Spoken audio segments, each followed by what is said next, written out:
पत्ता गोभी fried rice वाली।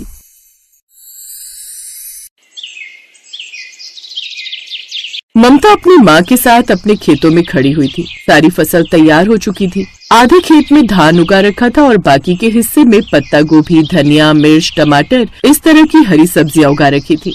चलो बेटी, जितनी भी फसल हुई है इसका आधा हिस्सा बाजार में बेच देते हैं और आधा हम अपने खाने के लिए रख लेते हैं, वरना हम साल भर खाएंगे क्या। अगले दिन दोनों माँ बेटी आधी फसल लेकर मार्केट में बेचने चली गई। मंडी में उन्हें उतनी फसल के सिर्फ 40,000 रुपए मिले।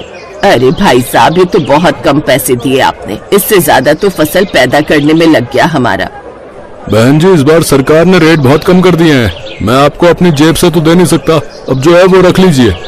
माँ अंकल बिल्कुल सही कह रहे हैं, इसमें इन बेचारे की क्या गलती, जो भी मिल रहा है ले लेते हैं, क्योंकि हमारे पास तो भी फूटी कौड़ी भी नहीं है। दोनों माँ बेटी पैसे लेकर अपने घर आ गई। उनका घर बहुत साधारण सा था। अगली सुबह उनके घर कुछ आदमी आ गए। बहन जी, सुना है आपने फसल बेच दी है, अब जल्दी से सारी उधारी चुका दीजिए। अब दोनों माँ बेटी एक दूसरे को देखने लगी। खैर, उसकी माँ ने 30,000 निकाल कर उस आदमी को दे दिए। अरे ये क्या पकड़ा रही हो बहन जी, आपको मालूम है ना, पूरा साल खेती करने के लिए सारा पैसा मैंने ही आपको दिया है। चाहे पानी लगाना हो, खेत जोतना हो, खाद डालनी हो, बीज लगाने हो, ये सब मिलाकर टोटल 50,000 हुए थे। भूल गई आप? हाँ भाई साहब, मुझे सब कुछ पता है, लेकिन आपको तो खबर लगी गई होगी कि इस बार सरकार ने फसल के रेट बहुत कम कर दिए हैं। अभी इतना ले लीजिए, हम जल्द ही आपको बाकी के पैसे लौटा देंगे। ठीक है, मैं आप लोगों को बहुत दिनों से जानता हूँ, इसलिए भरोसा कर लेता हूँ। पैसे लेकर वो लोग चले गए। इधर ममता और उसकी माँ ने 10,000 रुपए बचा लिए थे अपने खर्चे के लिए। लेकिन बेटी, खेती किसानी करने से क्या फायदा, फसल के रेट अच्छे मिलते नहीं, हर साल कर्जा अलग से चढ़ा जाता है हम पर। हमें तो उतना पैसा भी नहीं मिलता है जितना पैसा फसल उगाने में लग जाता है, तो फायदा ही क्या। माँ आप फिक्र मत कीजिए, अभी हमारे पास आधी फसल तो है ना, खेती के अलावा हम क्या कर सकते हैं, मैं कुछ न कुछ सोच लूंगी। फिलहाल आज शाम को चौराहे पर चलते गोलगप्पे खाने। शाम को दोनों माँ बेटी गांव के चौराहे पर पहुँच गए। वहाँ पर एक गोलगप्पे वाला गजोधर था। सारे गांव वाले उससे गोलगप्पे खा रहे थे। माँ, ये गांव वाले एक नंबर के चटोरे हैं, शाम होते ही गोलगप्पे खाने आ जाते हैं, चलिए हम लोग भी खाते हैं। दोनों माँ बेटी गोलगप्पे खाने लगे, तभी अचानक कुछ गांव वालों ने कहा, अरे हम लोग हर रोज गोलगप्पे खा खा कर बोर हो गए भैया, है, लेकिन इसके अलावा यहाँ कुछ मिलता भी नहीं, इतना पैसा भी नहीं है कि शहर जाकर फास्ट फूड खा सकें।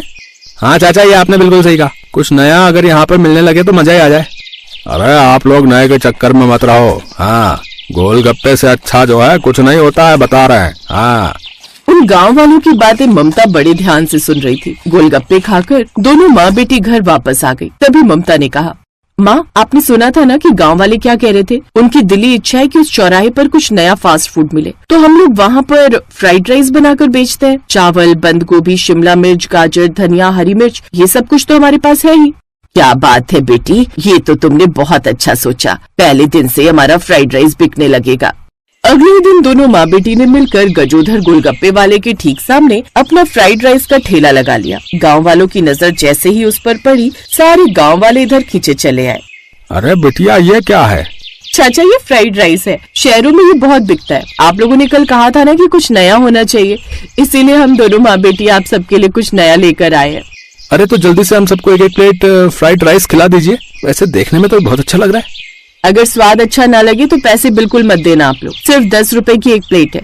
ममता ने सबको एक एक प्लेट फ्राइड राइस दिया। फ्राइड राइस खाकर सबको मजा आ गया।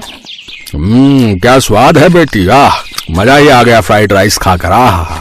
तो इस तरह गांव वालों को अब कुछ नया मिलने लगा था, इसलिए गजोधर के पास कोई भी गोलगप्पे खाने नहीं जाता था। वो सामने खड़ा होकर ममता और उसकी माँ से जलता रहता था। इन दोनों ने तो मेरा धंधा ही चौपट कर दिया है। मैं इस धंधे में और इस चौराहे पर बहुत पुराना हूँ, मुझसे ज्यादा दिमाग ये दोनों नहीं लगा पाएंगी। अब देखो मैं क्या करता हूँ। अगले ही दिन गजोधर ने भी फ्राइड राइस बेचना शुरू कर दिया। उसने अपने फ्राइड राइस में कुछ जड़ी बूटियां मिला दी, जिससे अब गांव के लोगों को उसका स्वाद पड़ गया और सारे लोग गजोधर की दुकान पर जाने लगे। इधर ममता और उसकी माँ परेशान हो गई। बेटी, हमारी दुकान पर तो अब सिर्फ गिने चुने लोग ही आते हैं, हमारा तो धंधा ही चौपट कर दिया इसने। माँ, ये गजोधर अपने आप को बहुत बुद्धिमान समझता है, लेकिन ये तो सिर्फ गांव में ही रहा है। मैं पढ़ी लिखी हूँ, मैं आज रात ही यूट्यूब पर कुछ देखती हूँ। रात में ममता ने सिजलर वाला पत्ता गोभी फ्राइड राइस के बारे में देखा।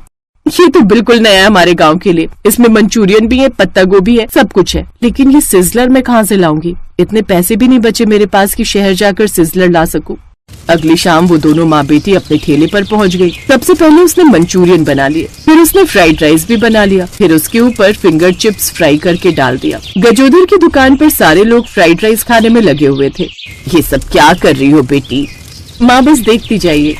उसने तवा बिल्कुल लाल होने तक गर्म कर लिया, फिर उसने गोभी के ऊपर वाले हिस्से निकाल लिए और उसे गर्म तवे पर रख दिया। फिर सारा Manchurian, finger chips, fried rice सब कुछ गोभी के पत्ते पर रख दिया। सबको उसकी महक बहुत पसंद आई। अरे भैया, ये कैसी मनमोहक महक है गाँव वालों, है? चलो भैया, ममता बेटी के पास चलते हैं। सारे लोग अब ममता की दुकान पर आ गए। गाँव वाले उसकी नई डिश देखकर हैरान रह गए। हैरान मत हो गाँव वालों, ये चाइनीज सिजलर वाली पत्ता गोभी फ्राइड राइस है। इंडिया में इसे सिर्फ कुछ लोग ही बना पाते हैं, उनमें से एक मैं भी हूँ। हाँ दीदी, इस डिश के बारे में मैंने भी वीडियो में देखा है, पर खाया कभी नहीं। आपको बनाना आता है ये हमें जानकर बहुत खुशी हुई। तो अब ममता की दुकान फिर से चलने लगी। गजोधर उस गांव से कभी बाहर नहीं निकला था, इसलिए वो सिजलर वाले फ्राइड राइस नहीं बना पाया। ऐसे ही 2-3 साल बीत गए। ममता अपने पैसों का बिल्कुल दिखावा नहीं करती थी। फिर एक रोज गजोधर ने दिमाग लगाया। वो भागकर ममता के ठेले पर आया। बहन जी, मेरी दुकान तो चल नहीं रही, आप लोग मुझे अपनी दुकान पर काम पर रख लो। ठीक है, हमें वैसे भी एक कर्मचारी की जरूरत थी।